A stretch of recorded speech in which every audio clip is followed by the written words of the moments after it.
കരുനാഗപ്പള്ളി നഗരസഭയുടെ നേതൃത്വത്തിൽ പരീക്ഷകളിൽ മികച്ച വിജയം നേടിയ വിദ്യാർത്ഥികളെ അനുമോദിച്ചു. CS സുബ്രഹ്മണ്യൻ പോറ്റി സ്മാരക മെരിറ്റ് അവാർഡുകളാണ് വിതരണം ചെയ്തത്. നഗരസഭാ പരിധിയിൽ SSLC +2 തലത്തിൽ എല്ലാ വിഷയങ്ങൾക്കും A+ നേടിയ വിദ്യാർത്ഥികളെയാണ് അനുമോദിച്ചത്. കരുനാഗപ്പള്ളി നഗരസഭയുടെ നേതൃത്വത്തിലാണ് മികച്ച വിജയം നേടിയ വിദ്യാർത്ഥികൾക്ക് പുരസ്കാരം നൽകി അനുമോദിച്ചത്. CS സുബ്രഹ്മണ്യൻ പോറ്റി സ്മാരക മെരിറ്റ് അവാർഡുകളാണ് വിതരണം ചെയ്തത്. നഗരസഭാ പരിധിയിൽ SSLC +2 പരീക്ഷകളിൽ എല്ലാ വിഷയങ്ങൾക്കും A+ നേടിയ വിദ്യാർത്ഥികളെയാണ് അനുമോദിച്ചത്. നഗരസഭാ ചെയർമാൻ പടിപ്പുര ലത്തീഫ് സമ്മേളനം ഉദ്ഘാടനം ചെയ്തു.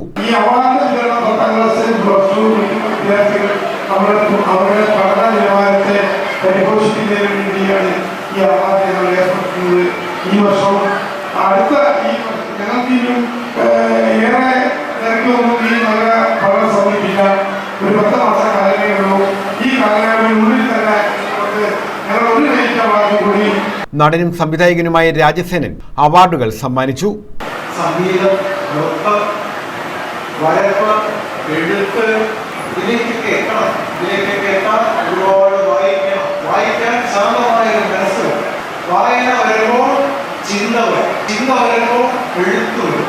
അങ്ങനെയുള്ള അറിവ് അവിടെയൊക്കെ നിങ്ങൾ എത്തണം നിങ്ങളുടെ ആശംസിച്ചുകൊണ്ട് ഇന്നിവിടെ ട്രോഫികൾ അനുമോദനം ഏറ്റുവാങ്ങാനും ട്രോഫി കരസ്ഥമാക്കാനൊക്കെ എത്തിയ എല്ലാ കുഞ്ഞുങ്ങളെയും അനുമോദിച്ചുകൊണ്ട് വൈസ് ചെയർപേഴ്സൺ ഷഹിന നസീം അധ്യക്ഷത വഹിച്ചു. വിദ്യാഭ്യാസ സ്റ്റാൻഡിംഗ് കമ്മിറ്റി ചെയർമാൻ റെജി ഫോട്ടോപാർക്ക് സ്വാഗതം പറഞ്ഞു. കൗൺസിലർമാരായ കോട്ടയിൽ രാജു, ശ്രീലത, ബീന ജോൺസൺ, സതീഷ് തേവനത്ത്, പുഷ്പാങ്കദൻ തുടങ്ങിയവർ പങ്കെടുത്തു. യൂട്യൂബിൽ തരംഗമായ കരുനാഗപ്പള്ളി പാട്ടിന്റെ അണിയറ ശില്പികളെയും ചടങ്ങിൽ അനുമോദിച്ചു.